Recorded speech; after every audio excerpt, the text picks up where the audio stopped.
Good Saturday morning to you, friends. Hope you're well. I'm reminded that this is the last day of Lent. In Lent, we generally prepare for the events of Holy Week and prepare our hearts and our minds for Christ's journey through that week and how God is present with us through that time. So you're not seeing me today, you're seeing a bunch of seashells. During Lent at Trinity, we usually on Ash Wednesday have a bunch of different stations, prayer stations, where we experience prayer in new ways. And so this is one of the prayer stations that I particularly like and find really meaningful. So I'd like to share it with you today. I'll just pan up here so you can see what I'll be reading. It's called Seashells, Broken and Yet Whole. I'd like you to just focus for a minute on some of these seashells. They're really beautiful. But you'll notice that a lot of them have cracks, broken places. You notice that some of them are pretty beat up, have been pretty beat up by life, some stains. This one's just a little part of what it used to be, but it still has beauty in its own way, this one too. You notice that it has lots of beauty even though it's seen better days.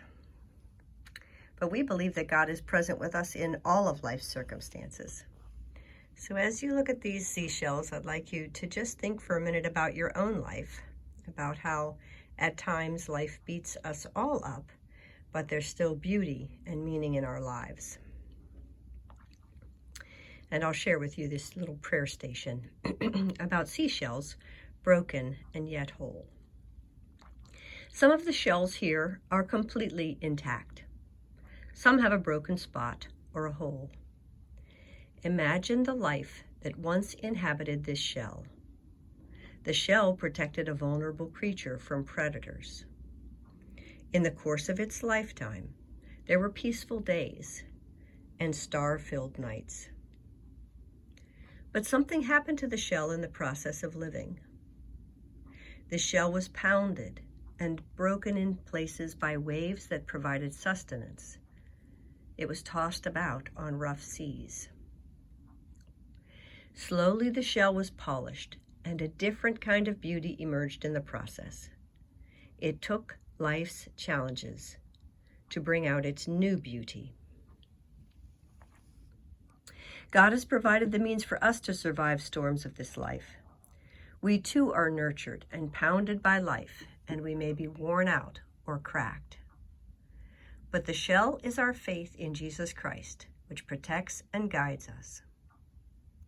When we are shattered, God is still with us, our hope and our consolation.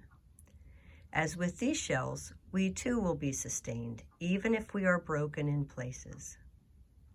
For it is in our Savior that we find strength, beauty, and wisdom to weather life's storms and to enjoy life's blessings. So today, allow these shells to remind you of how God is with you, no matter what is happening in your life, and give thanks for Jesus Christ, who sustains us in the broken places. Blessings and peace. Talk to you again soon.